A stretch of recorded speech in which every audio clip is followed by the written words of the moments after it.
Assalamualaikum warahmatullahi wabarakatuh.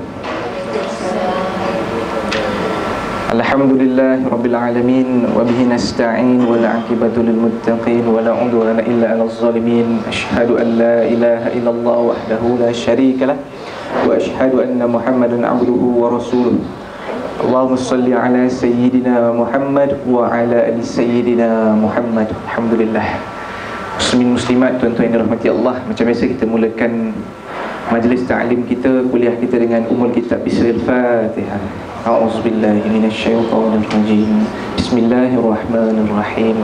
Alhamdulillahi rabbil alamin, arrahmanir rahim, maliki yaumiddin, iyyaka na'budu wa iyyaka nasta'in, ihdinas siratal mustaqim, siratal ladzina an'amta 'alaihim ghairil maghdubi 'alaihim waladdallin. Amin. Alhamdulillah. Okey, macam biasa tuan-tuan dan puan-puan, dengan saya kita selawat 3 kali ya. Allahumma salli ala sayyidina Muhammad wa ala ali sayyidina Muhammad. Allahumma salli ala sayyidina Muhammad wa ala ali sayyidina Muhammad. Allahumma salli ala sayyidina Muhammad wa ala ali sayyidina Muhammad. Alhamdulillah. Tuan-tuan yang dirahmati Allah, sekali kita selawat ke atas Nabi Muhammad sallallahu alaihi wasallam, berapa kali Allah akan selawat ke atas kita? 10 kali. Yang mana beza dia, bila kita selawat ke atas Nabi itu adalah suatu doa, tetapi bila Allah Subhanahu Wa Taala berselawat ke atas kita, itu adalah suatu keberkatan dan mudah-mudahan maghfirah. Sebab apa bila kita selawat sekali Allah balas 10? Sebab Nabi SAW, Rasulullah junjungan kita adalah kekasih Allah, Habibullah, yang mana tidak terdapat gelaran ini pada Nabi-Nabi yang lain.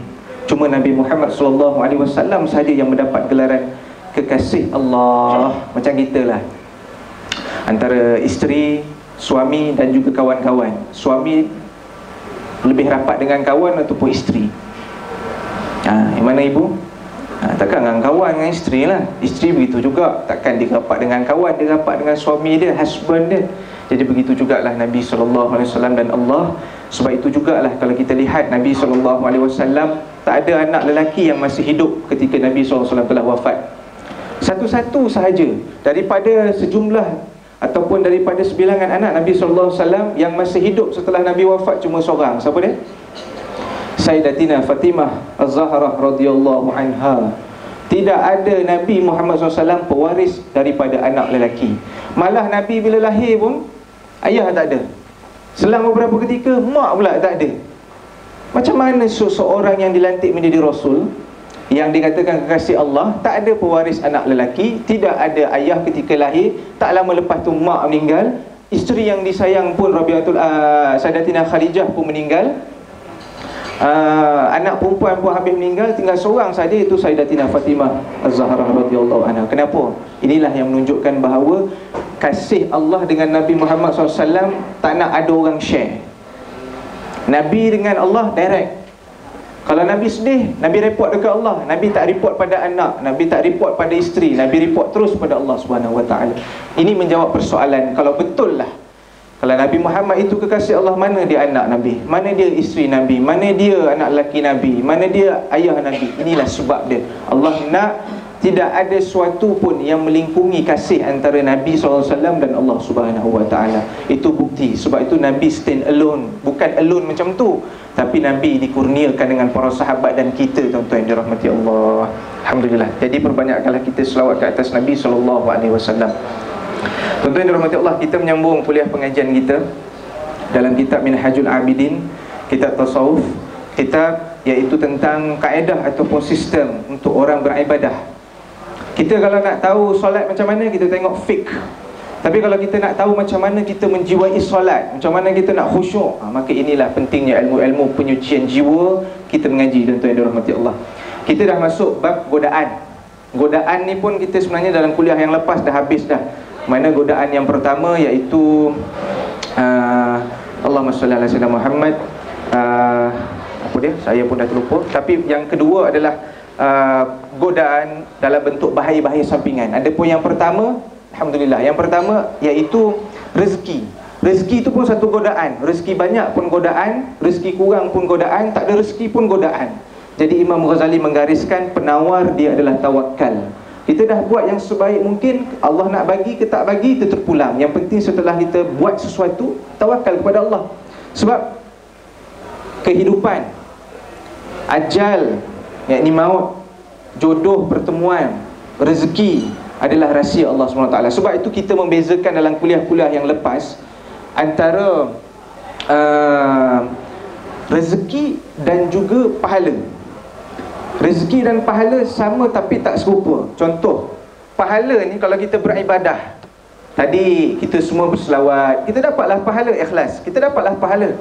Tetapi rezeki pula, kita bekerja sebagai contoh hari ni, cukup bulan kita dapat komisen, ataupun hari-hari kita dapat allowance, ataupun hari-hari kita dapat komisen. Tapi hari ni tiba-tiba petang tadi nak balik kerja, bos kita tak bagi upah, sebagai contoh. Sedangkan kita dah bekerja satu hari. Maka inilah yang dikatakan, kita kerja banyak macam mana sekalipun, rezeki ni Allah nak bagi ke tak bagi kita tak tahu. Yang penting kita kena usaha. Sebab usaha itu wajib. Tak boleh duduk kat rumah, kita tunggu orang datang bagi makan kat kita. Kita bukan ahli ibadah. Memang dalam sejarah ada salafus soleh yang duduk, dia nak tunjukkan rezeki itu datang daripada Allah. Dia duduk sungguh dalam gua, sampai orang bagi makan pun dia tak makan. Akhirnya orang suapkan dia susu dengan roti, itu baru dia dapat makan. Ini ahli ibadah. Ahli ibadah ni tuan-tuan, tidurnya kurang, ibadahnya banyak. Kita sekarang ni, mudah-mudahan yang dengar majlis ilmu ni kurang jugalah tidurnya. Kadang-kadang dengar majlis ilmu pun tertidur juga. Allah. Kadang-kadang dekat dalam masjid surau pun sambil menyandar. Orang kita kalau dengar kuliah di masjid dan surau, dia suka menyandar. Dia sambil dia menyandar tu, sambil tu dia terlena. Jadi tuan-tuan yang dirahmati Allah, itulah beza. Kita buat amal banyak macam mana, confirm dapat pahala, insya-Allah ikhlas. Tetapi kalau kita kerja banyak macam mana, kuat sekalipun, rezeki itu rahsia Allah Subhanahu Wa Taala. Macam orang kahwin, dia dah kahwin punya lama, anak tak ada kat lagi. Sedangkan telah pun bertemu lelaki dan wanita, telah diijab kabulkan secara sah, patut ada anak. Ada orang tak nikah pun, anak dia buang-buang macam tu je. Alhamdulillah. Tapi ada orang dia menikah elok-elok, akhirnya dia tidak dapat juga anak selang 10 tahun, 12 tahun, 20 tahun. Jadi itulah yang dikatakan rezeki itu rahsia Allah Subhanahu Wa Taala. Okey, khair. Best. Jadi tuan-tuan yang rahmati Allah, godaan yang kedua adalah bahaya sampingan daripada bahaya-bahaya yang utama. Maksud dia apa? Imam Ghazali kata, dia punya rumusan dia ginilah. Kita nampak benda yang kita nak buat tu dia macam madu, tetapi sebenarnya dia racun. Ada pula kita nampak dia macam racun, tapi sebenarnya dia madu. Kita tengok apa yang dikatakan madu, racun ni. Kita nak revise sikit je, sebab dalam kuliah lepas kita dah sentuh. Yang dikatakan nampak macam madu, tapi sebenarnya kat belakang tu ada racun. Sebab itu penawar bagi godaan yang kedua ni adalah tafwid, yakni berserah diri kepada Allah. Tak sama ke dengan tawakal tadi? Tak sama tuan-tuan. Tawakal setelah kita selesai buat sesuatu perkara. Contoh, kita buat solat sunat tahajud bangun malam. Ataupun ginilah, kita dah, kata orang dah masak sedap-sedap untuk suami kan. Ramai ibu-ibu hari ni dah masak sedap-sedap untuk suami. Kita tawakal lah, suami kita balik nanti sama ada dia makan dengan seronok, ataupun dia makan cukup syarat untuk habiskan masakan. Tak kurang terlebih gula pula hari tu ke, terlebih garam ke, Allahuakbar. Kita tawakal lah, kita dah buat yang terbaik macam tu. Tawakal setelah melaksanakan sesuatu amalan tu, ibadah tu ataupun tugasan tu, tertawakal. Tawakal setelah habis. Ada pun yang kedua ni, tafwid ni, maksud dia kita nak sebelum buat tu lagi, kita dah berserah diri kepada Allah SWT. Contoh yang saya bawa kuliah yang lepas, kita ni seorang yang tak pernah tinggal solat sunat duha. Pukul 10 saja sebagai contoh, kita turun daripada ofis kita, turun ke bawah surau. Selalunya surau tu kawan-kawan kita lah yang biasa solat duha sama-sama. Satu hari kita turun, tiba-tiba ramai orang dekat dalam surau tu. Orang entah daripada mana kita tak tahu, yang duduk berehat, ada yang tunggu orang, ada yang berehat kat situ, macam-macam lah. Tiba-tiba nak masuk tu, ramai orang, terdengar pula orang duk mengumpat dalam surau. Jadi kita takut nanti bila kita solat sunat duha, dia kata, itulah dah susah baru nak sujud pada Allah. Orang mula dia timbul fitnah. Sedangkan kita tak kenal orang tu, orang tu pun tak kenal kita. Baru je kenal nak masuk, nak solat sunat duha, dah dia macam-macam disebut benda lain. Tapi kita khawatir kalau kita solat sunat duha kat situ menimbulkan fitnah. Kita risau. Jadi sebab itu Waktu kita berniat nak solat sunat duha, daripada turun daripada atas office nak bawa ke bawah tadi tu, kita dah aku berserah diri. Kok kita tiba-tiba lift ni rosak pula, aku berserah diri pada Allah. Awal lagi kita dah berserah diri kepada Allah. Kemudian kita masuk, orang ramai pula, takut timbul fitnah. Kita berserah diri, aku nak solat terpulang, orang nak cakap apa, aku ikhlas kerana Allah. Kita solat, kita terdengar pula orang duk mengumpat kita, dia ni dah susah nampaknya baru nak solat. Contoh jadi kita terus berserah diri, dan akhirnya mesti diapit juga dengan tawakal kepada Allah SWT. Itulah yang dimaksudkan dengan bahaya sampingan daripada bahaya-bahaya utama. Okey, lawan kepada sifat tafwid ni adalah tamak. Tamak yang kita faham ni, mungkin kalau dalam bahasa Melayu, maksud dia tamak ni, dia seorang je nak harta tu, dia kumpul harta dia, tambah harta dia. Apakah hukum setelah kita kaya, kita doa pada Allah kita nak kaya lagi? Boleh ke tak? Ibu-ibu, tuan-tuan dirahmati Allah, boleh ke tidak? Nanti kita akan lihat pada godaan yang ketiga berkaitan tentang takdir Allah Subhanahu Wa Taala yang kita akan kongsi pada hari ini. Jadi tamak ni adalah lawan sifat berserah diri kepada Allah. Bila dia buat sesuatu, dia tak serah diri pada Allah, dan dia yakin benda yang berjaya dia buat itu adalah sebab dia sendiri, bukan sebab Allah SWT. Itu dinamakan tamak. Ada juga tamak ini sebabnya yang dipanggil sebagai tamak mazmum. Tamak mazmumah, sifat mazmum. Mazmum ni tamak haloba yang teruk. Dia terpecah pula kepada dua. Yang pertama, dia ni tamak untuk mengumpulkan sesuatu, untuk mendapatkan sesuatu, tapi ragu-ragu padanya. Macam rezeki yang dia nak dapat tu tak berapa confirm lagi betul-betul halal ataupun haram ataupun halam. Halal pun dia, haram pun dia jadi halam lah.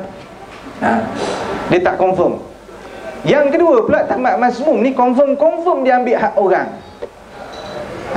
Jiran punya buah rambutan, jiran balik kampung, buah rambutan tu habis semua dikait, dia pergi jual kat pasar malam. Seikat RM6 dia kata, boleh kurang lagi RM5 sekilo dia.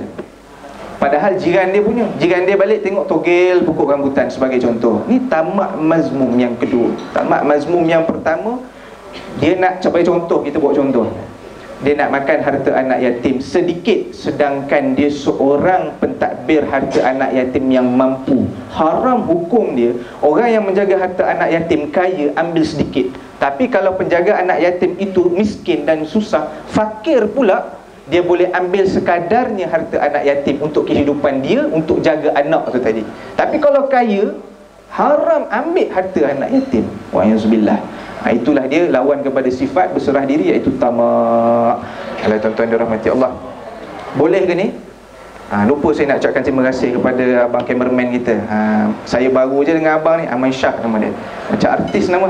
Allahu Akbar. Artis lama. Baik tuan-tuan dirahmati Allah, itu berkaitan tentang bahaya sampingan daripada bahaya-bahaya utama. Hari ini kita nak lihat godaan yang ketiga, iaitu takdir Allah Subhanahu Wa Taala. Bila sebut pasal takdir Allah Subhanahu Wa Taala, malam ni tolong buka minda kita seluas-luasnya. Berapa ramai orang hari ni yang menyalahkan takdir. Aku jadi macam ni sebab Allah bagi. Aku miskin ni sebab Allah bagi. Aku kaya ni pun sebab Allah bagi. Aku dapat rasuah ni pun Allah bagi. Tuan-tuan yang dirahmati Allah, bila sebut pasal rasuah, kes-kes yang baru viral baru ni kan, kalau dia kata dah takdir aku makan rasuah, nak buat macam mana tuan-tuan? Tu salah, tu buruk sangka kepada Allah, sedangkan dia boleh mengubah takdir itu tadi daripada mengambil. Tuan-tuan yang dirahmati Allah, nampak tak berapa banyak jutaan ringgit yang dia simpan dalam kabinet, atas bumbung, dalam peti ais, dalam tonggas. Cuba cek, tak percaya kalau itu, takut-takut ada dalam tonggas. Dia bukanya tonggas tu, di weldingnya balik. Habis harta kena beku tuan-tuan yang rahmati Allah, bab kata makan rasuah. Tuan-tuan, jadikan ibrah pada diri kita. Nasihat anak-anak, nasihat jiran jemiran, nasihat saudara mara. Perbuatan bukan kata rasuah sahaja, perbuatan apa sahaja yang melanggar hukum Allah. Mula-mula memang enak tuan-tuan dirahmati Allah, kita memperolehi kuasa, pangkat, darjat, rumah besar, kereta besar, anak besar, isteri-isteri besar, besar belaka semua. Tetapi yakinlah janji Allah Subhanahu Wa Taala, setiap yang batil akan dikalahkan oleh yang hak. Cuma belum lagi Allah nak buka aib. Sekali Allah dah buka aib, Allah datangkan seorang penguasa yang jujur kerana Allah, dia buka satu-satu kes, akhirnya semua terbongkar. Dan kalau kita boleh lihat, itu yang besar-besar ni, yang lain ni pun yang ada pernah ambil dulu, tak sedap duduk sekarang ni, tengah panas punggung dah, tengah cuba-cuba untuk jadi rakyat siam pun ada juga sekarang ni. Tuan-tuan yang dirahmati Allah. Jadi biarlah kita susah, biarlah kita sederhana, biarlah jiran kita selalu setahun sekali mesti pergi Europe. Tak apalah kita tak mampu nak pergi Europe, nak pergi seberang negeri pun kita tak mampu, tak apa, biar, asalkan rezeki yang kita terima itu tadi datang daripada jalan yang hak, tidak menzalimi orang. Ada pun yang rasuah ratusan juta ringgit, itu termasuklah sifat tamak mazmum itu tadi. Wa'iyazbillah, tak berkat tuan-tuan dirahmati Allah. Anak pun tak jadi orang, takut jadi yang memanjat-manjat ni. Wa'iyazbillah. Faham sendirilah tuan-tuan dirahmati Allah. Baik, bila sebut pasal takdir Allah, ada orang lahir-lahir sahaja, bila dia besar, kenapalah rambut aku ni macam Maggie, tak sukalah rambut macam Maggie ni. Orang pula kutuk dia, adik-beradik lain sebagai contoh, banyak-banyak adik-beradik, kau seorang je rambut macam Maggie, kenapa? Teruk sangat kau ni. Maka dia pun nak ubahlah rebonding dan sebagainya. Secara asasnya itu mengubah ciptaan Allah. Tetapi bila kalau dah kahwin, suami tak suka rambut Maggie, kenalah diluruskan. Bukan diluruskan sebab nak pergi kerja, nak tayang rambut dah lurus. Ada juga orang yang bertudung sebab rambut dia tak elok. Masa ini kisah benar, saya interview, saya tanya masa kem-kem tahsin ibadah ni, kenapa kamu bertudung? Bila ditanya bertudung, sebab waktu ni rambut saya tak berapa nak cantik, bertudunglah. Habis yang tidak cantik balik, buka lah. Tak boleh tuan-tuan dan rahmati Allah. Masuk neraka Allah SWT bukan pakai punch card. Pagi punch card masuk neraka, tengah hari punch out masuk syurga pula. Na'udzubillah, tak ada tuan-tuan dan rahmati Allah. Dia berterusan hukuman tu tadi sampai habis, barulah kita orang Islam yang ada kalimah la ilaha illallah masuk dalam syurga Allah. Baik tuan-tuan dan rahmati Allah. Penawar bagi godaan yang ketiga, yakni takdir Allah ni adalah ikhlaskan diri anda, ikhlaskan diri kita. Aku memang dah kulit tak berapa nak cerah macam ni, tak apa, aku redha, ikhlas kerana Allah SWT. Aku ditakdirkan tidak berjambang dan berjanggut seperti ustaz-ustaz yang lain, aku redha, walaupun dah pakai produk terlajak laris, wak doyok, buah keras. Rumah aku kat rumah ni, kalau dia tengok, dia tahulah usaha suami dia ni nak berjanggut, sampai termimpi-mimpi dah berjanggut.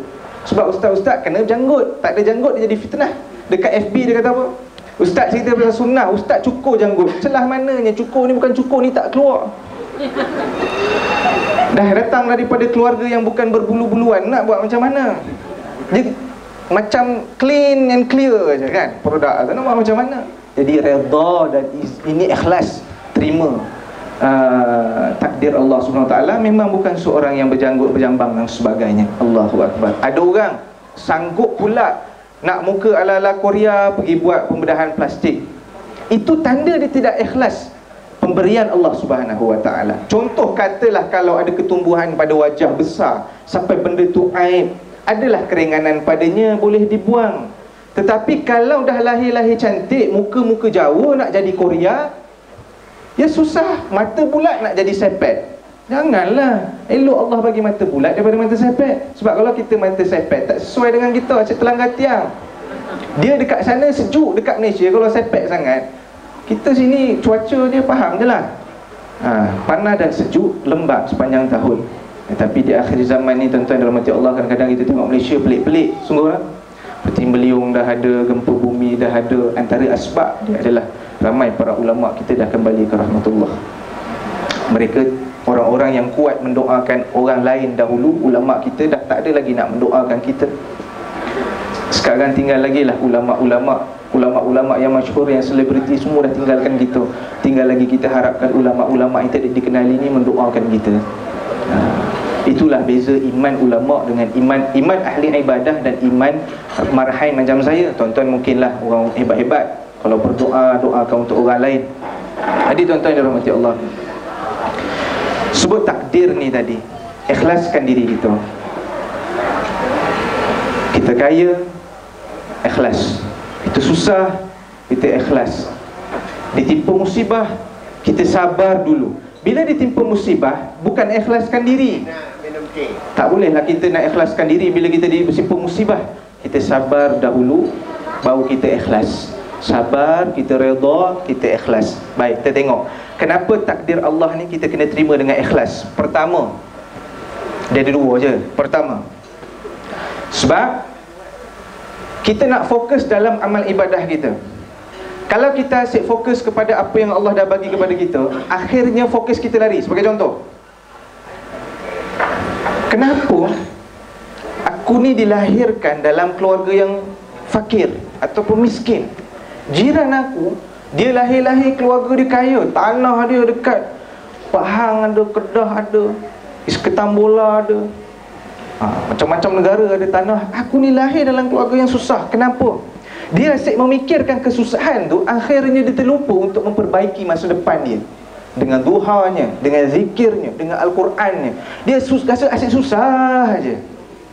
Sudah ni dia termenung, hari-hari termenung, lama-lama tak sihatlah akal fikiran dia. Wa'yazubillah. Disebab itu ikhlas. Warna kulit apa sekalipun, rambut kita ketak macam mana sekalipun, keluarga kita macam mana sekalipun, susah senang macam mana sekalipun, ikhlas, maka kita akan fokus dalam ibadah. Biarlah kulit aku memang macam ni, biarlah keluarga aku susah, nanti aku belajar gaji-gaji aku kaya lah, bantu orang lain pula. Yang penting fokus kepada ibadah, ikhlas. Yang kedua, bandingkan diri kita. Sebenarnya tak boleh banding pun. Bandingkan diri kita dengan sahabat junjungan Nabi Muhammad SAW, sahabat dan juga para nabi. Tuan-tuan, ujian yang kita terima lah ni, jauh antara langit dengan bumi, ataupun mungkin jauh lagi kita dengan Nabi Muhammad SAW. Antara Rasul Ulul Azmi yang paling hebat cabaran dia, bukan semua Nabi adalah Ulul Azmi. Ingat lagi tak susunan Ulul Azmi tu? Nanti kita buka balik kitab sirah, mengaji balik dengan Ustaz sirah. Kita tak boleh nak cerita semua kat sini, kita buat surprise. Rasul Ulul Azmi yang paling hebat diuji oleh Allah SWT adalah Nabi Muhammad SAW. Tak ada mak, tak ada ayah, tak ada anak. Hilanglah kehilangan mak, kehilangan ayah, kehilangan anak, kehilangan keturunan dan sebagainya. Dicaci, dipaling dengan batu, diejek oleh anak-anak kecil ketika Nabi nak mengubat hati, pergilah dakwah. Tapi akhirnya dibaling dengan batu, diejek, dimaki hamun dan sebagainya. Adakah kita pernah merasai apa yang Nabi Muhammad SAW pernah rasa? Jawapannya, ujian yang kita dapat ni sikit sangat, tak boleh nak dibanding pun. Itu baru kisah pasal Nabi Muhammad SAW. Belum lagi pula kita cerita buka para sahabat Nabi SAW. Allahu Akbar. Jadi kalaulah Nabi pun Allah uji, ditakdirkan Nabi itu berjumpa dengan pelbagai jenis manusia di atas muka bumi Allah dalam medan dakwah ni, apatah lagi saya, apatah lagi tuan-tuan yang dirahmati Allah, apatah lagi kita semua. Sebab tu bila kita diuji, ditakdirkan sesuatu, itu tanda Allah sayanglah. Ingat tu, bila orang tu Allah tak sayang, dia tak pernah sakit. Bila Allah dah tak sayang pada dia, hidupnya senang, dia nak dapatkan duit. Bila Allah dah tak sayangkan dia, dia seorang-seorang. Dia kaya tapi dia seorang, dia kesepian, dia keseorangan, dia murung. Habislah. Itu tanda Allah dah tak sayang. Adapun yang kekayaan tu tadi, kemewahan itu tadi, kesenangan itu tadi adalah istidraj. Istidraj ni perkara luar biasa yang berlaku kepada seseorang sebab Allah nak jauhkan lagi dia. Istidraj. Dan juga berlaku kepada yang tidak mengesakan Allah Subhanahu Wa Taala. Kena berlapik jugalah kat sini. Pekerjanya macam-macam kan. Tapi kita fahamlah word mengesakan Allah ni. Baik tuan-tuan yang dirahmati Allah, kita teruskan. Tidak pula lah Imam Ghazali mengatakan bahawa, contoh, orang ni kena ragut, seorang wanita kena ragut. Boleh tak ikhlas sebab dia kena ragut? Dia tidak boleh ikhlas sebab dia kena ragut. Tak boleh. Tetapi dia hendaklah ikhlas ke atas takdir dia diragut tu betul. Boleh faham tak? Saya pun susah juga nak menyampaikannya ni. Dia tak boleh ikhlaskan diri. Oh, aku kena ragut, ambil lah lagi ni. Sikit tu, ada lagi handbag makcik ni, tak nak. Contoh, Tak boleh ikhlaskan diri dalam perkara beragut tu, tak boleh diikhlaskan. Tetapi takdir kita hari itu kena ragut, itu kena ikhlas. Sebab takdir kita diragut tu yang tetapkan adalah Allah.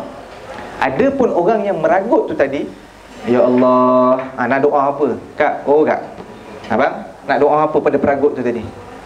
Ya Allah, Tuan Haji nak doa apa pada peragut Tuan Haji? Jahanam lah kau kat depan, tu kata.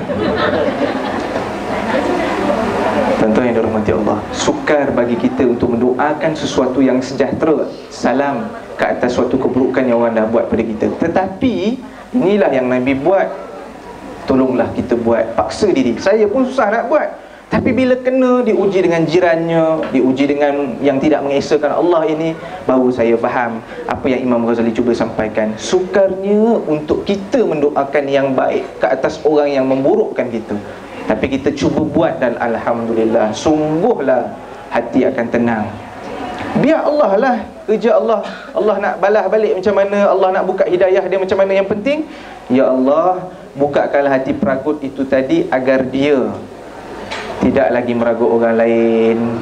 Tuan-tuan yang dirahmati Allah, ni bukan cerita Robin Hood, rompak orang kaya bagi sedekah pada orang miskin tu. Tak ada dalam Islam. Tak boleh macam tu.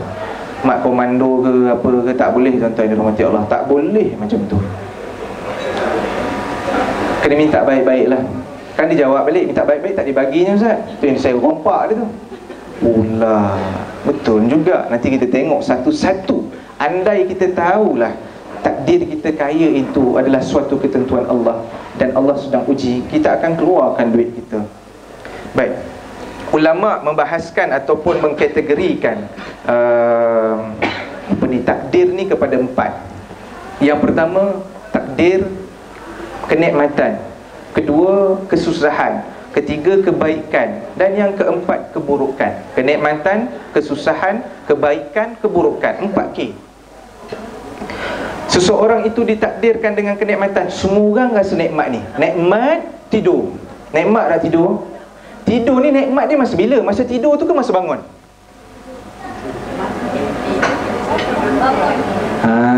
Masa bangun. Masa tidur kita mimpi, ya Allah, best ni mimpi ni. Padahal mimpi tengah kena kejar dia anjing. Best tak? Best ni mimpi kena kejar anjing. Bestnya tak ada yang bestnya. Yang bestnya tidur itu setelah kita nak bangun. Kadang-kadang sengaja Allah takdirkan kita bangun 3-4 pagi. Bangun tu mudah sebenarnya tuan-tuan. Sungguh bangun itu mudah. Tambah-tambah nak tengok Manchester lawan Liverpool, contoh. Orang lelaki lah, sebenarnya ibu-ibu tak jalan ni.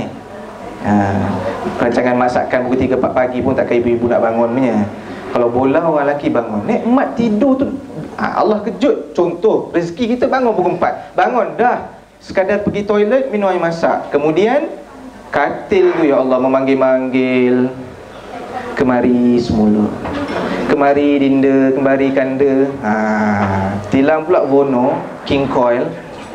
Allahu Akbar. Kan nak bangun tu senang, tetapi nak terus bangun tu Allahu Akbar. Baik tuan-tuan dirahmati Allah, sama macam makan.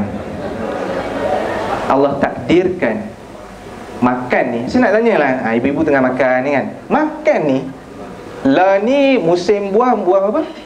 Allahumma salli ala Muhammad. Buah dokong. Buah dokong. Sebelum buah dokong, buah durian kan, buah rambutan. Baik, makan buah durian. Makan buah durian ni, seulas kita ambil, sedapnya makan durian tu di mana? Waktu bila? Dah masuk mulut kan ibu kan? Ada masuk tekak sedap. Sedapnya kat tekak. Masuk dekat tengah ni, sedapnya. Masuk kat usus kecil, ui sedapnya. Tak ada tuan-tuan. Dia sedap cuma di mulut. Sebab itu tuan-tuan dirahmati Allah, ni falsafah saya. Anggaplah dunia ni macam dalam mulut. Dia sekejap dia nikmat dia, kejap lagi minta maaf, dia akan keluar juga dalam bentuk yang kita tak suka pun. Nak pandang pun tak nak. Minta maaf ya, kan tak lalu pula nak makan. Sebab tu saya tak sebut contoh. Jadi nikmat tu cuma di mulut. Mana ada sehingga ke akhirnya. Macam cinta, siapa kata cinta hingga ke akhir hayat? Cinta dengan Allah lah. Kita cintakan Allah. Aku cintakanmu ya Allah, aku cintakan kasihmu ya Allah. Pelihara cinta kami suami isteri. Tabarakallah. Ini ya Allah nak. Tapi kalau letakkan cinta isteri dulu, bang, ayang bangun, yang dah subuh dah. Kemudian isteri kata apa? Bang, awal lagi, nantilah dulu. Bila nantilah dulu tu kembali selimut, kita dah letakkan cinta kepada isteri dulu mengalah. Nabi dan para ulama dan para sahabat tabi'in, para salafus salih, dia bangun tidur, ucapan dia Alhamdulillah. Kita buat tak? Kita bangun tidur, alamak dah lambat. Bang, bangun bang, dah lambat dah ni bang. Sekali kena game dengan suami, dilambatkannya jam tu. Jadi tuan-tuan dan rahmati Allah, Alhamdulillah, syukur adalah tanda orang yang mensyukuri nikmat Allah. Pertama. Kedua, wajah yang ceria bila bertemu dengan sesama kita, orang Islam. Ceria je wajah, tak adalah muka dia masam. Tapi kalau lahir-lahir memang dah masam, tak boleh buat apa dah. Nurse tu pun pelik, asal anak kau ni lahir-lahir masam. Orang lahir ada lesung pipit, anak kau lesung batu. Tak boleh buat apa lah. Wajah ceria tu tuan-tuan perempuan yang rahmati Allah pun adalah tanda kita syukur. Waktu kita mendapat nikmat, anak saya lahir-lahir memang senyum tuan-tuan. Seorang yang penyenyum. Dia sedih pun dia senyum, dia menangis pun dia senyum. Memanglah Allah ajar pada saya, senyum je budak ni, Allahu Akbar. Rupanya dia menikmati, Allah bagi dia. Masa kecil tu dia senyum, sampailah ke besar ni. Orang marah dia pun dia senyum. Allah ni sampai ke besar ni, orang marah dia pun tak tahu kat ni. Itu tunjuk kepada kita bahawa nikmat Allah ini budak-budak pun dapat rasa dah. Automatically dia senyum je tuan-tuan rahmati Allah. Jadi itu, pertama syukur, Alhamdulillah. Kedua, wajah kita yang ceria. Wajah yang masam Nabi larang, terutama bila berhadapan, bertemu dengan saudari kita. Tak boleh, kita tak boleh berwajah masam. Tapi kalau memang dia lahir-lahir dah semua jadi macam masam tu tadi, tak boleh buat apalah. Saya ada senior dulu masa belajar, InsyaAllah dia tak ikut kuliah ni lah kot. Dia tak tahulah benda ni. Dia senyum, dia tengah cakap dengan orang senyum. Tapi bila dipandang junior, tiba-tiba masam. Muka dia elok-elok senyum, tiba-tiba masam. Dia memang lahir wajah masam, tak boleh buat apa dah. Tetapi cubalah usaha untuk berwajah manis. Sebab orang yang wajah masam ni adalah wajah, tak sebutkan, tak boleh sebut tak sampai hati. Orang yang berwajah masam adalah orang yang menghuni neraka. Bukan sebab dia wajah masam dia duduk neraka, tidak. Orang yang dalam neraka ni nanti wajah dia masam. Boleh faham jadi kalau boleh janganlah kita berakhlak seperti akhlaknya ahli neraka tu tadi. Dekat dunia lagi dah tunjuk akhlak ahli neraka, masam, aku bos. Tak boleh nak senyum kat anak buah, nanti ambil kesempatan. Tak boleh tuan-tuan dan rahmati Allah. Nabi tak ajar. Nabi adalah seorang ketua, Nabi adalah CEO, Nabi adalah yang YDP. Nabi adalah semualah yang ketua-ketua adalah Nabi. Tapi Nabi tidak pernah berakhlak macam itu dengan sahabat. Nabi tak suka Nabi tinggal. Kemudian sahabat akan jumpa Nabi, ya Rasulullah, kenapa tinggalkan aku? Maka baru Nabi sebut. Nabi tak terus jerkah, Nabi tak terus marah. Apa kau ni buat kerja tak betul? Tak ada tuan-tuan yang rahmati Allah. Cantik sungguh akhlak Nabi. Allahu Akbar. Baik, jadi tuan-tuan yang rahmati Allah, cara kita mendapat nikmat Allah yang kita kena buat yang ketiga adalah kita kongsikan. Kita kongsikan. Allah berfirman, a'udzubillahi minasyaitonirrajim. Man dzalladzi yuqridullaha qardan hasana fayudha'ifahu lahu ad'afan katsira. Cantik ayat ni. Apa Allah kata? Man dzalladzi, siapa yang yuqridullaha qardan hasana, yang nak bagi pinjam kepada Allah hasana, dengan sebaik-baik pinjaman, fayudha'ifahu lahu ad'afan katsira, maka Allah akan ganti sebanyak-banyak gantian. Bab sedekah ni tuan-tuan dan rahmati Allah, pergi mana sekalipun lah, kita dah dengar para asatizah kita, ustaz-ustaz selebriti kita puas dah cerita dekat TV. Tetapi bila sampai ujian untuk memberi sedekah tu pada kita, kita mula datang iblis. Dia kata apa? Asy-syaitanu ya'idukumul faqra wa ya'murukum bil fahsya. Allah sebut asy-syaitan ni ya'idukumul faqra, dia menjanjikan kefakiran, dan dia akan mengajak kita buat kepada fahsya, keburukan dengan harta yang kita ada. Kita dah yakinlah aku nak bersedekah lepas ni jumpa orang susah. Tiba-tiba datang seorang pakai vest, bawa tabung, bang, sedekah bang, ni untuk rumah kebajikan kami. Dah tergerak dalam hati kita, iblis datang bisik, tu tipu tu, NGO tu tak ada tu, dia nak makan seorang. Habis tak jadi nak sedekah. Datang pula anak kecil susah dekat kita petrol pump. Bang, oh kak, dia kata makcik kata. Kalau dia nakal sikit, Puan Sri, Tan Sri, dia kata okey lah kalau dipanggil Tiang Sri, naya kita. Bagilah sedikit duit, saya ni tak makan lagi. Dah kita kata ni pun sedikit ni kot, mesti budak-budak macam ni ramai. Tuan-tuan, saya akan sebut suatu benda yang tuan-tuan akan kata ya. Kalau kata tidak, ya kan jugalah jaga air muka saya. Bab memberi ni, dia bukan sebab soal kaya tuan-tuan. Tengoklah, ada dua orang susah, A dan B. B orang susah jumpa A orang susah. Dia kata, bang, tolonglah aku belum makan ni, bagi sikit duit. A jawab apa? Aku ni pun orang susah, pergilah jumpa orang kaya. Okey, B pun balik. Tak apalah. Satu ketika A jadi kaya, orang kaya baru. Okey, B, biasa dengar kan? Orang kaya baharu. Perkataan bahasa Melayu yang betul, kalau nak sebut benda ni botol baru. Bukan baru tuan-tuan, baharu. Baru tu, baru je kejap lagi aku kena marah dengan cikgu. Contoh, baru kejap tadi. Tu betul. Kalau nak tunjuk benda tu benda yang new, baharu. Okey, dah jadi cikgu bahasa Melayu pula. Au ilmu yuntafa'u bih. Nampak? Tuan-tuan, kat mana tadi? Dia bila masuk iklan ni biasa memang terlupa nak masuk balik ke jalan yang ihdinas siratal mustaqim ni. A ni jadi orang kaya baru kan? B ni jumpa orang kaya baru ni.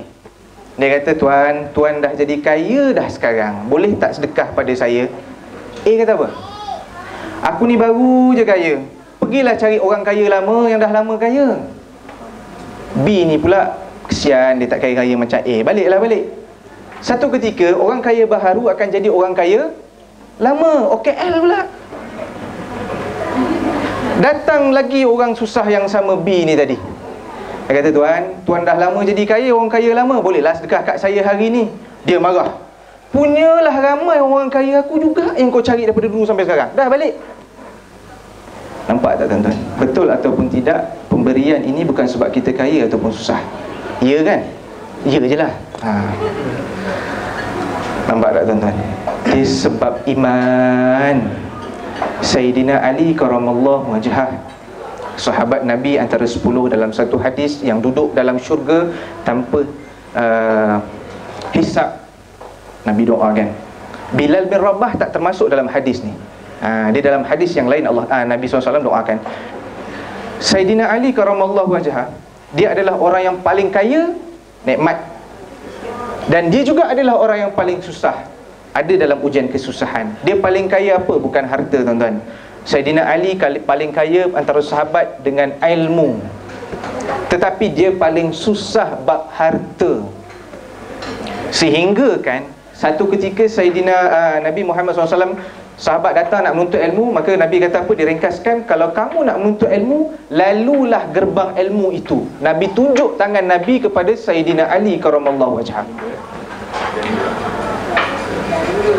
Ibu-ibu tunggal, orang susah, yang fakir dan sebagainya, mereka tak pernah tahu siapa yang meletakkan makanan di hadapan rumah mereka. Sehingga Sayyidina Ali karamallahu wajhah meninggal, baru mereka tahu yang selama ni bagi tu adalah Sayyidina Ali. Dia ada tepung, dia ada gandum, sebahagiannya diinfakkan. Malah kadang-kadang semua tuan-tuan dirahmati Allah. Jadi balik kepada firman Allah saya sebut tadi, man dzalladzi yuqridullaha qardan hasana, ila akhir ayat tadi. Allah tak pernah minta paling banyak. Takdir kita yang pertama nikmat, ada nikmat harta sebagai contoh. Allah tak minta paling banyak, Allah minta yang paling baik. Dalam wallet kita bang, kak ya, yang paling baik duit kita ada RM100. Contohlah kita ada note 100 2 keping, 50 3 keping, 20 10 RM5 RM1. Biasanya lah yang keluar hari Jumaat kalau orang lelaki, yang warna apa? Biru. Macam nak tahu ni? Tahulah. Dia kata apa? Tak apa, aku bagi RM1, jemaah ada 10,000. Kalau dah kali dengan RM1 berapa? Tuan-tuan dirahmati Allah, apa gunalah kita gaji 30,000, 40,000, 3,000, 4,000, 5,000, 2,000, 1,000, tapi kita bersedekah cuma RM4 sebulan. Kenapa RM4? Sebulan ada 4 minggu, seminggu sekali solat Jumaat. Tabung masjid lalu RM1, RM2. Kawan tegur pun tak, kawan sebelah tegur, kau ni asyik RM1 je kan. Bila lagi nak up sikit? Allah Akbar. Ada orang lagi teruk, kau ni aku tengok tabung lalu senyumnya. Ustaz pernah cakap, senyum itu sedekah. Allah. Tak jadi tuan-tuan, rumah Allah. Tak jadi, nak bayar bil api masjid, bil elektrik masjid, bil air masjid pun tak lepas kalau senyum. Wa'iyahzubillah. Jadi inilah sebenarnya Allah tuntut kepada kita. Allah kurniakan, Allah kata kepada kita, dikurniakan kepada kamu ini kenikmatan, terpulang pada kita nak bagi macam mana. Allah tak turunlah untuk kita bagi pinjam pada Allah tu direct. Allah tak turunkanlah malaikat direct pada kita nak bagi pada malaikat. Tetapi walaupun kita ni bagi tak bagi sedekah pada orang, wakaf tak wakaf pada orang, perasan tak tuan-tuan? Pernah tak malaikat Israel ketuk pintu rumah kita? Tok tok tok pukul 12 malam. Pengsan, Assalamualaikum, Israel in the house. Contoh. Melainkan yang telefon kita kalau lambat bayar bil siapa? Astro. Kawan saya Astro telefon dia block. 5 nombor Astro semua dia block. Punya takutnya Astro call sebab lambat bayar bil. Cuba bayangkan kalau Allah bertindak sebegitu pada kita, kurangnya kita bersedekah, kurangnya bagi pinjam kepada Allah, tapi Allah tak pernah turunkan malaikat tampar kita tuan-tuan. Hang ni lah kufur nikmat sungguh, pang dia bagi. Sedekah RM4 sebulan, gaji RM20,000, RM15,000. Allah. Tuan-tuan yang dirahmati Allah, Allah paling sayang bila orang susah dia bersedekah, sedang dia tak ada apa dekat rumah, tapi dia boleh bagi untuk orang lain. Allahu Akbar. Tuan-tuan yang dirahmati Allah, contoh kita hadiahkan kepada seseorang ni jam. Dia tak ada jam. Ada jam pun beli jam RM5 kat pasar malam. Kena ragut pula, pecah jam tu tadi. Peragut tu pun satu, buat apalah ragut aku? Bukan ada duit pun dalam beg tu. Peragut ni dia tak tahu tuan-tuan. Jadi jangan tinggalkan barang-barang dalam kereta. Jangan bagi nampak. Sebab dia tak pernah tahu. Isteri dia kata, alah bang, dalam tu bukan ada apa pun, duit tak banyak pun. Dia x-ray ke boleh nampak dalam beg tu ada berapa ringgit? Dia main belasah je tuan-tuan, rezeki dia. Nampak? Dia pakai perkataan rezeki. Rezeki dia hari tu kalau dalam beg tu ada RM10,000, dapatlah RM10,000. Kalau RM2, RM2 lah. Dia tak pernah tahu. Ni kempen keselamatan pula. Alhamdulillah. Kita kena pelbagai tuan-tuan. Nampak tak? Jadi tuan-tuan yang dirahmati Allah, tidak pernah Allah terlupa untuk bagi kita makan walaupun kita lewatkan solat. Betul tak? Tidak pernah Allah terlupa untuk sambung pernafasan kita walaupun kita pada satu hari tu langsung tak mengaji Al-Quran. Betul tak? Ustaz, para ilmuwan yang cerdik, yang jenis cerdik dan cerdas tapi dia suka mengena orang, dia kata macam ni, Ustaz, itu adalah sifat harus bagi Allah. Once Allah dah cipta orang tu, dalam ilmu akidah ada benda ni, once Allah dah cipta orang tu, Muslim or non-Muslim, Allah kena bagi dia rezeki. Itu betul. Tetapi tak malu ke kita? Mak kita dah bagi kita duit belanja, sekali mak kita minta kita basuh pinggan, kita tak nak. Mak kita dah belikan kita smartphone, tiba-tiba mak kita minta ke kedai belikan gula 2 kilo, kita tak nak. Apa perasaan dik? Dah aku pula kena adik ni kata. Nampak tak tuan-tuan? Kalau kita rasa sebersalah di malam hari, Allah, aku dah buat mak aku terasa. Mak aku dah bagi aku baik tangan baru, smartphone baru, tapi tadi mak aku minta aku jemurkan baju pun aku tak buat. Kecil hati mak aku tu. Itu mak kita kecil hati. Dan Allah SWT macam mana pula? Sedangkan Allah itu ada sifat Al-Latif. Makna lembut. Allah itu maha lembut zatnya. Allah boleh bagi. Allah tak kisah kita pulang balik ataupun tidak. Sebab itu dalam motivasi ibadah, saya kata kepada anak-anak muda ni, saya kata apa? Antum lambat solat, tapi tadi Allah bagi makan tak? Bagi. Antum lepas maghrib ni tak nak mengaji pun, dah lah daripada subuh bawa ke maghrib tadi tak ada mengaji, lepas maghrib nak tunggu isyak ni pun tak nak mengaji. Sedangkan tadi Allah bagi makan malam kan? Allah bagi antum air sejuk untuk mandi kan? Dah berpeluh-peluh kat badan, kat beluh badan dekat main kat padang. dapat mandi air sejuk lega, kemudian solat, ngaji tak nak, apa jadi dengan nikmat Allah bagi itu tadi? Itu cara kita nak push diri kita. Allah baru bagi tadi aku nikmat, ni Allah, aku nak lambat-lambatkan solat. Tak boleh ni. Sentiasa push diri kita sebab Allah baru bagi nikmat. Allahu Akbar. Nikmat. Jangan kita, saya berulang kali dalam kuliah di Palma ni saya sebut, kita selalu minta benda yang kita tak dapat, tapi terlupa kita nak syukur kepada Allah. Sesuatu yang tak pernah kita minta, dapat je. Ni nikmat mengelip mata ni tuan-tuan. Cuba tahan 10 minit, boleh tak? Tak tutup-tutup. Kelip mata ni nikmat tuan-tuan. Lidah kita, mulut, cuba bayang kalau kering. Mulut kalau kering apa jadi? Bibir pecah, mulut tak boleh makan. Dia macam batu tu, kesat, kasar. Tapi Allah sentiasa menggerakkan adrenalin kita ni dalam ni supaya basah je mulut kita. Allahu Akbar. Nampak tak tuan-tuan? Punya Allah sayang kepada kita. Tapi kita kadang-kadang solatnya nantilah, meeting dulu, hantar borang dulu. Ni Allahu Akbar. Sebab tu saya dalam kuliah ni saya sebut kepada yang dah lama ni, mungkin ingatlah. Yang baru-baru ni suka untuk saya ingatkan, kalau yang makan gaji lah, macam saya di pagi hari makan gaji, pernah tak orang buat macam ni? Besok ni nak gaji, malam ni dia bangun malam tahajud, ya Allah masukkanlah gaji aku besok, masukkanlah gaji aku besok. Ada orang buat? Buang terbiat namanya tu. Tak ada tuan-tuan. Sebab dia dah tahu besok gaji masuk, tak ada masalah lah, tak payah minta. Nampak tak? Tapi anda kata tiba-tiba tak masuk, apa jadi? Dia mula WhatsApp bos dia, bos gaji tak masuk lagi. Dia marah. Lambat seminit, selalu masuk gaji, dia punya notification hantar pukul 6.30 pagi tiap-tiap bulan. Hari tu terlewat seminit, dia punya marah dia. Allahu Akbar. Tuan-tuan yang rahmati Allah, bila kita diuji, ucapkan apa dia tu? Inna lillahi wa inna ilaihi raji'un. Alhamdulillah, bacalah doa tu, minta Allah gantikan sesuatu lebih baik sebagai kafarah dosa kita, untuk Allah bagi yang lebih baik. 3 tu insya-Allah. Sabar, tengok tak lama lepas tu Allah akan ganti sesuatu yang lebih baik. Buatlah. Tapi sebab apa kita tak dapat sesuatu yang baik? Sebab kita menerima sesuatu ujian tu tadi dengan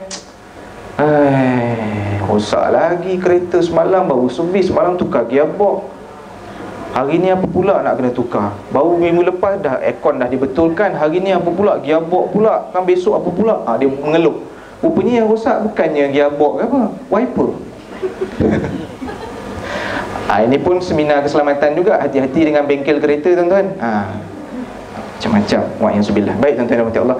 Jadi lahirkan kenikmatan kita tadi. Pertama syukur, berwajah ceria, dan kita kongsikan rezeki yang kita dapat. Yang kedua, takdir bila kesusahan. Tak payah pergi jauh lah, contoh panjang sangat. Kita ambil lah orang yang dilahirkan dalam keluarga susah, dia susah. Sebagai contoh, susah. Jangan sampai kesusahan tu menyebabkan seseorang itu melaksanakan sesuatu yang dilarang oleh Allah SWT. Main nombor ekor sebagai contoh.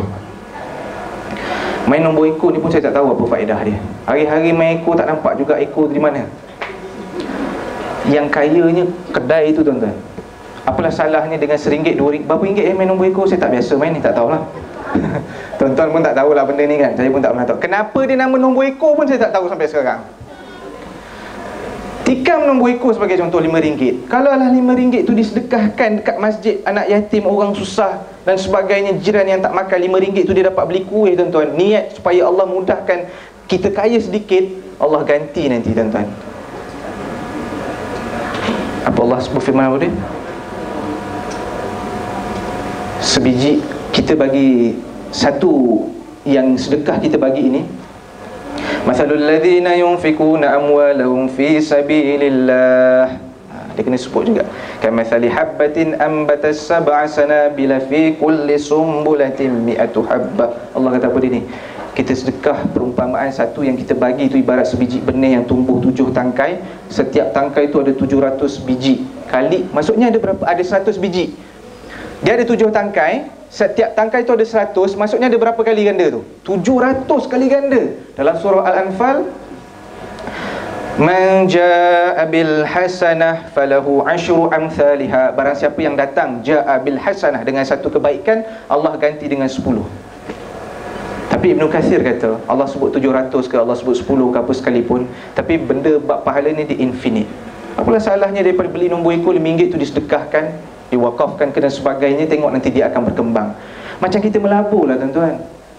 Melabur dalam amanah saham sekian-sekian yang patuh syariah. Kita mengharapkan agar suatu hari nanti duit tu beranak-ganak, bercucu, bercicit dan sebagainya. Tapi duit tu insya-Allah beranak, bercucu, bercicit. Tetapi kita belum tentu lagi tuan-tuan. Jadi dapat pangkat nenek moyang tu belum tentu lagi. Jadi lebih baik kita melabur di jalan Allah SWT daripada melabur dekat nombor ekor yang dah tentu-tentu diharamkan oleh Allah SWT. Yang main ni pun kadang-kadang kalau kita perasan tuan-tuan, kat bandar ni mungkin tak berapa nampak kat tempat saya lah kalau balik kampung, wa'iyahzubillah. Yang datang tu bawa Honda 50. Dek. Usia pun lebih kurang dengan motor 50. Allahu Akbar. Wa'iyahzubillah. Jadi bila susah ni tuan-tuan, Allah minta kita bersabar. Aku tengah susah, kereta rosak, motor rosak. Jangan sampai akhlak kita rosak. Jadi penawar dia, kita bersabar dahulu. Mungkin Allah nak tunjukkan sesuatu di atas kesusahan yang kita miliki. Ustaz bolehlah cakap, Ustaz tak pernah susah. Mana kau tahu? Aku hari-hari susah. Susah tuan-tuan. Nanti Allah hidup ni. Ada orang dia susah macam ni, tuan-tuan susah macam tu. Tuan-tuan senang macam ni, saya senang macam ni. Kan? Ada orang dia senang nak bersalin, ada orang dia susah nak bersalin. Nampak kan? Allahu Akbar. Jadi jangan nak bergaduh. Ada orang bergaduh, siapa lagi susah. Faham tak saya sebut ni? Ada orang, jiran sesama jiran, dia duduk petang-petang tu kan, sambil minum kopi, teh tu, dia bergaduh antara dia, suami aku lagi susah. Tak, suami aku lagi susah. Ni betul tuan-tuan, saya dengar sendiri. Dia duduk kat belakang rumah saya yang dulu. Kata makcik-makcik ni dah kenapa? Suami aku, dia ceritalah, saya dengar, saya pasang telinga. Bukan ni saja nak menambah ilmu. Punya peliknya manusia ni. Bukan sekadar yang dia dengar je, dia tidak melihat. Dia melihat kan nampak lain, nanti dia dengar je. Makcik ni kata, akak ni lah, tak adalah tua sangat. Suami akak dia kalau pergi kerja, akak bekalkan dia masak lemak sayur tu dengan sardin. Biasanya dia suka tu. Akak, suami akak tak susah, susah lagi kami ni. Saya ni lagi susah kak. Kenapa kau bekal dengan apa? Dia kebetulan 5 orang tadi memang semua suami bawa bekal. Termasuk yang bercakap ni lah. Tapi isteri saya tak join lah. Yang seorang lagi kata, kak, akak tak susah lagi tu. Suami saya bekalkan telur mata dengan kicap je. Oh susah. Ada lagi nak lawan tuan-tuan. Tu tak susah. Suami aku lagi susah. Kicap tak ada, telur tak ada. Ikan bilis. Yang seorang ni tanya, ikan bilis dah kopek ke belum? Oh yang tak kopek, yang dah kopek. Oh saya lagi susah, yang belum kopek. Dia berlawan siapa yang lagi susah. Allahu Akbar. Manusia macam ni pun ada. Susah nak cakap kata. Bukan itu sebenarnya Allah nak tengok. Betul lah, tak apalah. Tetapi yang Allah nak tengok, dia rasa cukup dengan ikan bilis tak kopek tu pun dah cukup dah, alhamdulillah. Dan dia tidak pernah buat benda keburukan pada kesusahan yang dia dapat. Malah dia dapat sikit dia bagi, dia dapat sikit dia bagi. Allahu Akbar. Baik tuan-tuan dirahmati Allah, itu kesusahan. Masa dah nak time dah ni. Ketiga, nikmat yang ketiga, kebaikan. Nikmat kebaikan ni tuan-tuan, contoh kita dapat naik pangkat, contoh kita dapat tukar kerja yang lebih baik daripada sekarang, contoh kita dapat rezeki, dapat kereta baru, contoh anak kita ini umur 5 tahun dah boleh hafaz Al-Quran. Contoh kebaikan yang kita dapat. Maka yang ini tolong berhati-hati, jangan sampai timbul ujub. Ujub ni apa dia? Tengok anak aku 5 tahun dah tahfiz dah, anak kau apa dah? Ni akulah ni hari-hari suruh dia mengaji, menghafal. Tengok. Dia punya slang pun lain tuan-tuan. London pun tidak, Jawa pun tidak. Dia nak kata yang dia dapat anak macam tu sebab diri dia semata-mata. Yang ini salah. Dia kena sebutlah sepatutnya, alhamdulillah, Allah bagi anakku umur 5 tahun dia dah boleh hafaz Al-Quran, juzuk amma dia dah habis. Macam tu. Alhamdulillah aku dapat naik pangkat. Orang lain punya lama tunggu, aku pula yang bos terima. Alhamdulillah. Nada dia pun nada humble. Tidak boleh kita bersifat takabur. Sebab yang boleh bersifat takabur ni seorang, bukan seorang, satu je, Al-Mutakabbir, Allah Subhanahu wa ta'ala, pencipta kita tuan-tuan rahmati Allah. Tak boleh nak takabur. Jadi nikmat kebaikan tu tadi jangan sampai timbul ujub. Ingatlah, kena sertakan bahawa Allah dah bagi aku kebaikan. Tetapi bila Allah dah bagi kita kebaikan, kenalah pandai-pandai kita untuk jangan sebut macam ni lah. Kalau boleh elakkan. Tetapi kita kena faham juga kenapa seseorang tu dia bercerita. Contoh biasanya berlaku kepada golongan-golongan veteran. Yang kat sini semua muda-muda, alhamdulillah. Kan? Sejuk je hati ibu kita. Dia kata alhamdulillah nak aku masuk universiti. Universiti mana? Oxford, dia kata. Oxford. Contoh. Itulah dia mengaji kat Oxford. Rasanya tak tahulah berapa tahun dia akan balik tu. Balik tu jadi jurutera tu. Hebat tu, gaji puluh ribu. Yang kawan mendengar ni, anak dia biasa-biasa je. Jadi apa rasa? Janganlah sebut pada muka. Tak boleh tuan-tuan. Kebaikan tu Allah bagi. Kita nak cerita boleh, tapi jangan sampai kalau kita rasalah jiran kita tu touching. Tu touching, sentap. Orang lama kita guna perkataan sentap. Tu dia. Sentap. Kalau jiran kita jenis sentap, janganlah cerita, anak aku masuk Oxford kau tahu. Ambil jurutera kau tahu. Janganlah begitu. Cuba amalkan. Kalau tak ditanya, jangan memandai-mandai cerita. Contoh, kan nanti orang tu kadang dalam hati takut orang tu cakap apa dia. Tak tanya pun. Contoh kalaulah memang borak-borak antara 5 orang tu, 5-5 nak masuk universiti, tak apalah. Tapi yang seorang ni universiti bawah jambatan pula. Allah. Tahu kan? Yang zubillah. Tapi dah ada orang dah tak main bawah jambatan dah. Bahaya air naik. Dekat bangunan-bangunan lama tu dia ada kan. Yang zubillah. Masuk universiti jugalah. Yang zubillah. Jadi kalau boleh tuan-tuan dirahmati Allah, sebab itulah ingat pesan pada malam ni. Kalau kita nak berbangga sangat pun, benda tu tak kekal, datang daripada Allah juga. Kalau kita nak bagi banyak macam mana sekalipun, tanda syukur kita kepada Allah, baguslah, betul. Tetapi dia tetap juga adalah milik Allah Subhanahu Wa Taala. Kurang macam mana pun adalah milik Allah Subhanahu Wa Taala. Jadi, the end of the day, nampak cakap landa lah. The end of the day, we are nothing. Bila kita mengaji tasawuf ni, di akhirnya nanti, bukan kitab ni sahaja. Kita mengaji kitab Ihya Ulumuddin, Imam Ghazali juga. Kita mengaji kitab Al-Turas dan sebagainya. Akhirnya kita akan dapat lihat diri kita, I'm nothing. Aku tak ada apa-apa pun. Walaupun aku ada BMW X5, X6, aku tak ada apa-apa. Tapi janganlah dengan ada yang aku tak ada apa-apa. Ada BMW je. Tak boleh lah itu tuan-tuan. Ini nak menunjukkan humbleness-nya kita kepada Allah Subhanahu Wa Taala. Aku ada pangkat. Sebab itu Allah bagi kita pangkat, gunakanlah yang sebaik mungkin. Allah bagi kita kuasa, gunakanlah dengan sebaik mungkin. Allah beri kita kecantikan, Allah beri kita kejelitaan, Allah bagi kita muka macam Korea kan. Macam saya ni muka bukanlah Korea, muka Paris tu ada sikit lah. Bukan untuk dikongsikan di Instagram atau Facebook semata-mata, tetapi dia adalah untuk disyukuri dalam diri kita. Apa guna kita cantik, tetapi orang copy gambar kita taburkan fitnah. Orang copy gambar kita buat benda tak betul. Wa'iyazbillah. Kita kadang-kadang nak cakap sesuatu benda, contohlah, saya minta maaf lah, saya pun tak tahulah, nak bagi tahu je. Dia tangkap gambar resit, tetapi kereta yang dia bawa tu kereta Porsche sebagai contoh. Dekat steering tu kan, contoh kereta Porsche kan ada gambar Porsche lah. Dia tangkap gambar resit.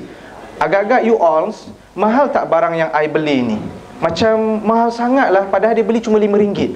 Tapi dia bergambar sebelah steering tu Porsche. Nak tunjuk apa sebenarnya ni? Kau nak cerita RM5 tu mahal sangat, sedangkan bawa kereta Porsche? Jadi orang pun berfikir-fikir. Jadi kat situ timbul sebenarnya yang dia nak highlight, dia dah bawa Porsche, walaupun cuma sewa sehari. Tak apalah. Jadi tuan-tuan yang dirahmati Allah, sungguh we are nothing. Tak ada apa-apa tuan-tuan yang dirahmati Allah. Tak ada apa-apa kita. Sebab itu kalau kita meletakkan diri kita ini, sebenarnya kita tak ada apa-apa. Kita akan seronok menjadi ketua, kita akan seronok menjadi bos. Anak buah kita pun akan seronok dengan kita. Bila kita meletakkan diri kita ini, sebenarnya kita sama level hamba Allah. Yang membezakan iman dan taqwa, yang mana iman dan taqwa itu yang menilai adalah Allah Subhanahu Wa Taala, dan itulah yang menyebabkan kita akan rasa Masya Allah, dia ni akan rasa perbezaan dalam hierarki masyarakat adalah berdasarkan iman dan taqwa yang Allah gerakkan hati orang tu sendiri. Dia nak selut orang ni sebab ni orang tua berilmu pula, tabarakallah. Macam tu tuan-tuan. Bukan sebab harta. Kalau kita bangga dengan harta kita, aku kaya, kau ni bukan pakai kereta macam aku, kau tak boleh nak lawan cakap dengan aku, habislah. Memang habislah. Habislah kita. Sebab kita dah meletakkan sifat takabur itu di depan, sedangkan Allah yang Al-Mutakabbir, habislah kita tuan-tuan yang dirahmati Allah. Baik, kita dah pun time dah, masa dah time untuk menutup kuliah kita pada malam ni tuan-tuan yang dirahmati Allah. Kita habis dah. Satu lagi. Tadi kebaikan, last kali keburukan. Bila kita ditakdirkan Allah satu ketika ni dilanda dengan keburukan, saya sebut tadi, jangan ikhlas pada benda buruk yang berlaku pada kita, tapi ikhlaskan diri sebab yang bagi tu Allah, cukup tu sahaja. Dan ingatlah Allah akan ganti sesuatu yang lebih baik di atas keburukan yang berlaku kepada diri kita itu. Kita kena rela. Sebab apa saja yang terjadi pada diri kita hari ini, makan, minum, jatuh, bangun, tidur, bangun, semua adalah Allah yang izinkan. Tanpa Allah izinkan, kita tak dapat nak buat apa-apa pun tuan-tuan dan Allah. Baik, tadi di awal saya kata, boleh tak kita ni tadi dalam bab nikmat, kita dah dapat duit, kita dah kaya dah ni, kita nak kaya lagi, boleh ke tidak? Baik, Imam Ghazali kata tak ada masalah, boleh, dengan syarat kemaslahatan. Maksud dia kemaslahatan apa? Kekayaan tadi tu digunakan bersama untuk orang lain. Kemaslahatan itu dibantu orang lain. Aku perlukan lagi duit untuk bantu orang, ya Allah, kayakan aku. Aku perlukan lagi duit ni sebab anak-anak aku masih kecil lagi, ya Allah. Aku dah pencen dah umur 60, tapi anak aku yang paling kecil ada dalam perut lagi tak keluar. Umur dah pencen dah 60, tapi anak ada dalam perut lagi. Isteri muda yang keempat, contoh. Jadi dia minta kaya lagi. Tak ada masalah, sebab kemaslahatan. Tetapi kalau tidak ada kebergantungan kepada kemaslahatan, tak bolehlah dia doa, ya Allah, aku nak kaya lagi, nak kaya lagi. Tak boleh. Benda ni terjadi kepada, dalam kisah dalam kitab ini, seorang yang susah, dia berdoa, ya Allah, bagilah aku 10 dirham. Terdengar oleh orang kaya yang berada di atas loteng rumah dia. Dia minta 10 dirham. Ibu dah tahu cerita ni. Orang kaya tu digerakkan hati oleh Allah, dia ikhlas nak bantu, dia kesian. Orang susah tu minta 10 dirham je. Dia taburkan duit. Jatuh waktu dia berdoa tu tadi, ya Allah, duit dia kira 1, 2, 3, 4, 5, 6, 7, 8, 9. Tak ada 10, 9 dirham je, ya Allah. Mana aku minta 10? Orang kaya kat atas loteng tadi tergelak. Dia ni tak bersyukur betul lah. Dia jatuhkannya satu lagi. Cukuplah 10 dirham. Dekat sini tak boleh. Mungkin tak tepat kira orang kaya tu tadi, patutnya 10. Di awal dia dapat kira 10, tapi rupanya 9. Takdir Allah. Cukup pada si orang miskin ni tadi cuma 9 dirham, tak payah 10. Tetapi dia nak juga lagi 10. Orang kaya ni tadi ditakdirkan, sengaja dia ambil lah satu lagi, cukup 10. Sebenarnya begitu juga dengan rezeki kita. Lah ni, kita hanya mampu pakai kereta Proton je. Sebab kalau kita pakai kereta BMW, kita merempit di lebuh raya. Allah tak bagi. Contohlah, bagi nak mudah faham, kalau kita dapat sesuatu yang lebih daripada apa yang mampu kita pakai, kita akan buat benda yang tak sepatutnya kita buat. Takut-takut itu. Kalau kata gaji kita bersesuaian sekarang cuma 5,000, sabarlah, dia 5,000 tu sesuailah untuk kita. Sebab kalau Allah bagi, kita minta desak dapatkan 10,000, takut-takut dengan 10, kita tak boleh nak kawal. Bila dapat 10,000, mula nak buka cawangan baru. Orang perempuan dia fikir lain lah. Tak, cawangan perniagaan lain. Walaupun sebenarnya saya masukkan yang pertama tadi tu. Dia goyang dengan apa yang Allah bagi. Sebab itu, ni bahasa orang muda lah, orang goyang dia. Dia tak tahan dengan nikmat yang Allah bagi. Cukup padanya itu. Dan ada pula mereka yang berkemampuan, jangan pula dia angkuh dan sombong diri sebab dia ada BMW, yang ni Proton, tak boleh lah. Macam saya sebut dia tadi, we are nothing. Tanpa izin Allah, tak ada apalah pun kita ni. Nak pakai baju ni pun semua izin Allah SWT. Even ibu-ibu punya apa, pin, orang tak sebut pin sekarang, brush. Nampak orang veteran sebut brush. Dia punya harfiah ada tu, brush. Brush tu nak beli pun tanpa izin Allah tak menjadi juga. Allahu Akbar. Baik tuan-tuan, akhir kalam ni saya nak bagi tips kepada kita untuk melahirkan diri yang bersyukur. Yang pertama sekali tuan-tuan, buat senarai apa, saya minta maaf, mungkin tak sesuai untuk ibu-ibu, tapi benda ni sebab dakwah saya sebut boleh sampai pada orang lain. Ibu-ibu mungkin tak buat benda ni, tuan-tuan mungkin tak buat pun benda ni. Cuma senaraikan. Apa dia yang pertama? Senaraikan perkara haram yang seseorang ataupun diri kita masih buat. Cara nak lahirkan kesyukuran dan meningkatkan amalan, pertama senaraikan perkara haram yang masih dibuat. Orang kat sini tak adalah benda tu, insya-Allah. Senaraikan perkara haram yang masih dibuat. Contoh, mungkin orang di luar sana main nombor ekor, tak solat, tidak berzakat, waktu puasa dia tak puasa, solat pun cuma seminggu sekali. Solat Jumaat. Ada orang solat setahun 2 kali je, Ustaz. Solat Aidul Fitri, Aidul Adha, Raya. Ada orang setahun sekali je, Aidul Fitri, Hari Raya puasa je. Ada orang sepanjang hayat sekali je solat, tu pun disolatkan, sembahyang jenazah. Jadi tuan-tuan, senaraikan. Okey, yang kedua, senaraikan perkara wajib. Tadi perkara haram, senaraikan yang kita buat. Kemudian senaraikan pula perkara wajib yang belum kita buat. Haram ni ditegah langsung, minum arak, wa'iyauzubillah, berzina dan sebagainya, main nombor ekor tu haram lah. Yang wajib tak buat lagi apa dia? Solat. Okey, contoh zakat. Tadi tu saya dah tersebut dulu. Yang ketiga, senaraikan pula perkara wajib. Yang tadi negatif, yang ini positif pula. Senaraikan perkara wajib yang kita dah buat. Keempat, senaraikan pula perkara sunat yang kita belum buat. Dan yang terakhir, senaraikan perkara sunat yang kita dah buat. Perkara sunat yang kita buat apa dia? Yang belum buat, yang dah buat. Perkara sunat. Solat sunat sebelum dan selepas. Subuh tak ada selepas, ada sebelum. Zuhur, asar, zuhur ada sebelum selepas, asar ada sebelum selepas, tak ada maghrib sebelum selepas. Begitu juga dengan Isya. Sunat apa yang kita belum buat.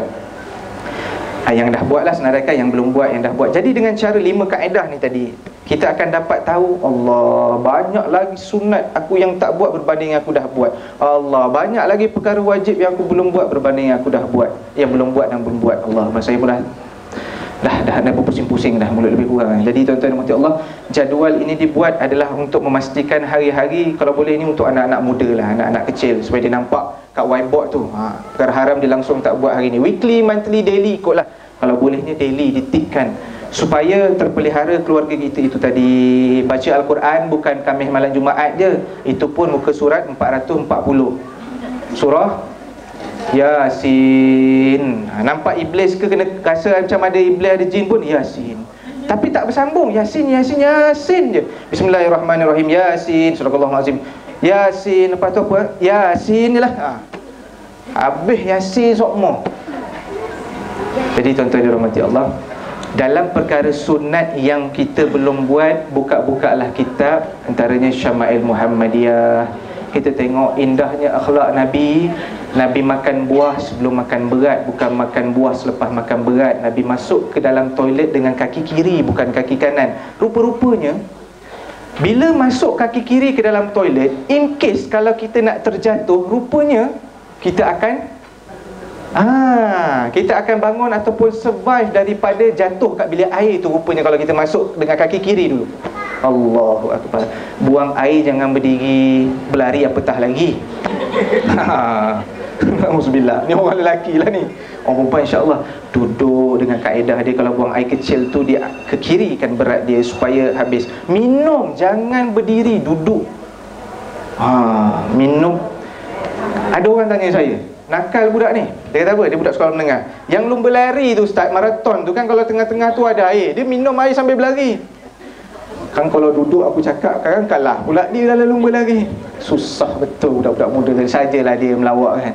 Itu kata lain cerita lah, tu pertandingan. Kalau boleh tak payahlah korang minum 1 gelen cukup-cukup, larilah, tak payah minum lah. Susah betul. Sebab apa? Bila minum ni rupanya tuan-tuan, minum duduk ni, dia ada filter. Kalau kata dalam ni ada benda-benda yang kurang baik lah, sebagai contoh, dia filterkan benda tu tadi, tak sampailah ke usus besar tu, contoh. Jadi apa benda yang sunnah Nabi yang kita belum buat tu tadi, kita buatlah. Makan madu dan sebagainya. Baiklah tuan-tuan dirahmati Allah. Saya ni kalau dibagi mic memang sampai tahajud tak berhenti ni. Saya dah qada dah masa saya di Palma. Jadi mudah-mudahan tuan-tuan yang dirahmati Allah, habislah bab takdir kita itu tadi, yang mana takdir kita ada kenikmatan, kesusahan, kebaikan dan keburukan. Bila kita ditimpa musibah, yalah, kita mengeluh tu biasalah sifat manusia. Tetapi kita ke arah menjadi ahli ibadah, ucapkanlah inna lillahi wa inna ilaihi raji'un. Dan jangan pernah memandang dunia ini kita yang punya. Sentiasalah pandang dunia ini, macam saya sebut tadilah, makan durian nikmat dia cuma dalam mulut sahaja. Pandanglah dunia ni di sekadar dalam mulut sahaja. Nanti dah lama-lama akan hilang juga. Jadi tuan-tuan dan puan-puan yang dirahmati Allah SWT sekalian, ilmu yang berguna kita dapat daripada Nabi Muhammad SAW, daripada Allah SWT yang disampaikan kepada sahabat, tabi'in, tabi'in sehinggalah akhirnya kepada kita pada malam ni dan kepada saya juga pada malam ni. Mudah-mudahan kita sampaikan kepada yang lain. Kita tak mampu nak buat sesuatu yang besar bila kita nak berhijrah ataupun kembali pada fitrah. Mulakan dengan yang kecil-kecil dulu. Bukan terus-terus kita nak bangun tahajud, bukan terus-terus kita nak bersedekah 10,000 dan sebagainya. Tidak. Cukuplah kita mengalihkan paku di tepi dan tengah jalan ke tepi tu, alhamdulillah. Tapi kalau tengah lebuh raya nampak paku, janganlah break. Dia pergi alihnya paku dekat lebuh raya tu ke tepi. Itu mengundang maut namanya, tuan-tuan. Berpada-pada dalam melaksanakan sesuatu kebaikan, asalkan dia itu berdasarkan ahli sunnah wal jamaah, Quran dan sunnah Nabi Muhammad SAW. Jadi muslimin muslimat yang dirahmati Allah, setakat tu dahulu. Saya mohon maaf terlebih dan terkurang perkongsian pada malam ni. Panjang umur murah rezeki, kita jumpa lagi pada bulan hadapan. Betul Bulan hadapan ni bulan 10 insya-Allah. Kita tangguhkan dulu ta'lim kita ini dengan tasbih kafarah dan suratul Asr. Subhanakallah.